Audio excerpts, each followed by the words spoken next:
احنا كل يوم بنفتح جوجل وبنحس ان احنا مسيطرين. تبحث هنا وتشوف كده وتلاقي اختراع جديد، وانت هنا فاكر ان انت ماسك الدنيا من اولها لاخرها. ودلوقتي وقبل ما نبدأ حلقتنا خلينا اسألك سؤال بسيط: هل انت فاكر انك عارف كل حاجة عن الانترنت؟ خليني اقولك انت شايف بس 5%، والباقي عالم تاني، عالم محدش بيحكمه، محدش فيه بيسأل، ولا قانون ولا شرطة ولا رحمة. العالم دوت اللي يدخله برجله ما يخرجش بعقله.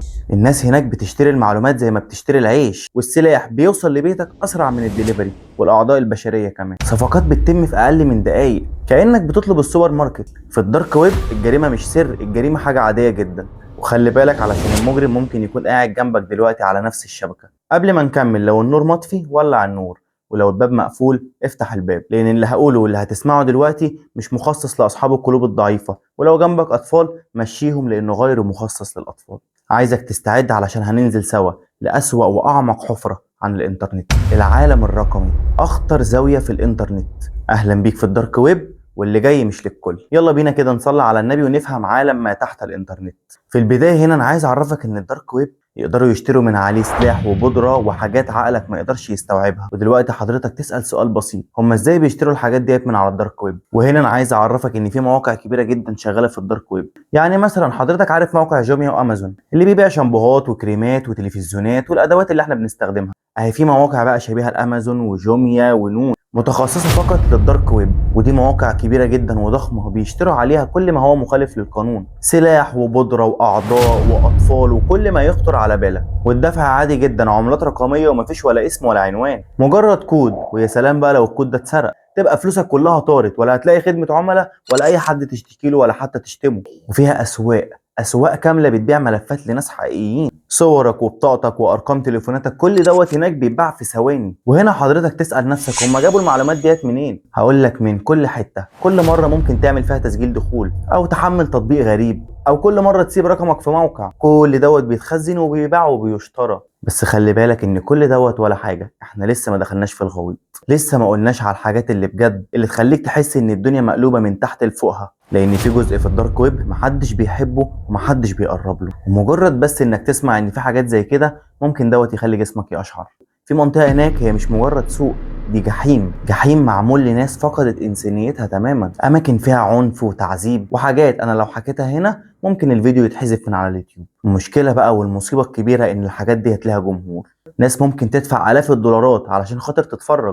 في ناس كده فعلا، والدارك ويب بيجمعهم كلهم في مكان واحد. فركز معايا علشان احنا دلوقتي واقفين على اول سلم الجحيم، والخطوه اللي جايه اعمق واخطر. جاهزين؟ خلينا نكمل، بس امسكوا اعصابكم شويه. اللي جاي مش قصص خياليه، دي واقع وحقيقه وحضرتك متعرفش عنها حاجه. في البدايه كده انت لازم تعرف ان الدارك ويب دخوله مش سهل، مش اي حد يقدر يدخل الدارك ويب، دخوله اصعب مما تتخيل. ولا حتى الهاكرز عارفين مين اللي صنعه. وتخيل ان الناس بتستخدمه يوميا، بس مفيش بني ادم على الكوكب يقدر يحلف او يقول انا عارف مين اللي ورا ده. وفي كمان حاجه اغرب، في جزء مخصص للبيانات المسروقه. انت لو فكرت تسرق موبايل حد النهارده، قبل ما توصل البيت بالموبايل بتلاقي كل بياناته اتباعت. وتخيل ان الثمن ممكن يكون حاجه رمزيه، 2 دولار مثلا. ويا سلام كمان لو الحساب مربوط بفيزا، هتلاقيها اتسحبت واتحذفت واتمسحت كمان، وانت لسه بتقول يا فتاح يا عليم. بس كل دوت هز كتاف، كل دوت لعب عيال. لان اخطر جزء في الدارك ويب مش المخدرات ولا السلاح ولا القتل ولا التزوير ولا حتى الهاكرز. اخطر حاجه في الدارك ويب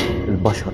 ايوه البشر. هناك الانسان سلعه بتباع وتشترى، ممكن يتاجر وبيستعملوه وبيرموه في الاخر زي ما تكون كده بتبيع كرتونه بيض. علشان كده لازم تعرف ان في شبكه كامله جوه الدارك ويب محدش يقدر يقرب لها، ولا حتى الاف بي اي. وليه؟ لان اللي شغال على الحاجات ديت ناس مش عاديه، ناس مش بتتخبى من الحكومة. والمصيبة ان كل دوت شغال لحد النهاردة. ومش بس شغال، ده بيكبر وبيفتح اسواق جديدة وبيطلعوا كمان مواقع جديدة، وفي خدمات تخليك تشك ان العالم ده اصلا مننا او من كوكب تاني. انا عن نفسي مش عارف. عارفين ايه اللي خوف امريكا او اوروبا ولا كل الاجهزة الامنية حتى؟ ان في اخر 5 سنين الداتا اللي اتسرقت من البنوك والشركات والوزراء اتجمعت واتباعت واتنقلت، ومحدش عارف مين اللي سرقها ولا حتى راحت فين ولا مين اللي بيستخدمها. طب حتى بيستخدموها في ايه؟ ولا حد يعرف، ولا حتى بيستخدموها ازاي. والاخطر من كده ان في مواقع بتبيع هويات كامله، الناس دي بتدخل تشتري بيانات شخص باسمه ورقم تليفونه وبحساباته كلها واهله ومدينته كمان اللي عايش فيها، وتروح تشتريها ب 20 دولار وتعيش مكانه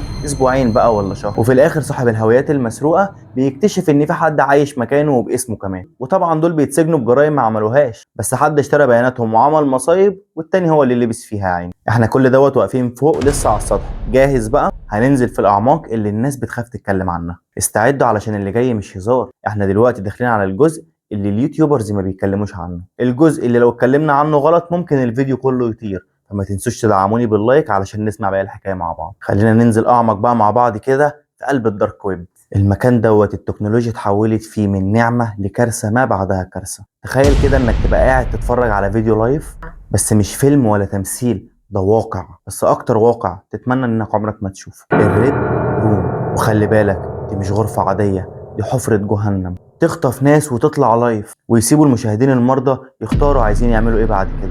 تخيل كده جريمة قتل بتتلعب بريموتات، تصويت ومشاركة ودفع فلوس علشان طلبك يتنفذ. ولو ما اتفرجتش على فيلم الديزل بتاع محمد رمضان، اهو الفيلم دوت بيحكي عن اللي بيحصل في الدارك ويب. وخلي بالك علشان اللي بيحضروا البث وبيدفعوا فلوس علشان يشوفوا الجرائم ديت ويقرروا مصير الناس دي، دول مش ناس عاديين، دول دكاترة ومهندسين ورجال اعمال، ناس اي حد هيشوفهم شكلهم بريء بس بيدفعوا الافات الدولارات علشان خاطر يتفرجوا على البشر وهم بيتعذبوا. حضرتك هنا تقول طب وفين الحكومه؟ هقول لك الحكومه كل مره بتقفل مواقع كتير من المواقع ديت، بس كل ما يقفلوا موقع يفتحوا مكانه 2 و3 واخطر كمان من المواقع اللي قبليهم. الجديد دايما بيبقى اوسخ من اللي قبله. واوعى تفتكر ان الموضوع كله بره، الموضوع دوت منتشر في العالم كله، ناس تتخطف وتختفي ومحدش بيبقى عارف هم راحوا فين، وبعد شهور بتلاقي صورها متاخده من اوض غريبه وبتبقى معروضه للبيع وانت بتبقى فاكرها قضيه خطف عاديه. الدارك ويب مش الانترنت، ده سوق عالم الظلام، مخزن لكل الممنوعات. اي حاجه ممنوعه عالميا ودوليا ودينيا بتبقى معروضه في الدارك ويب.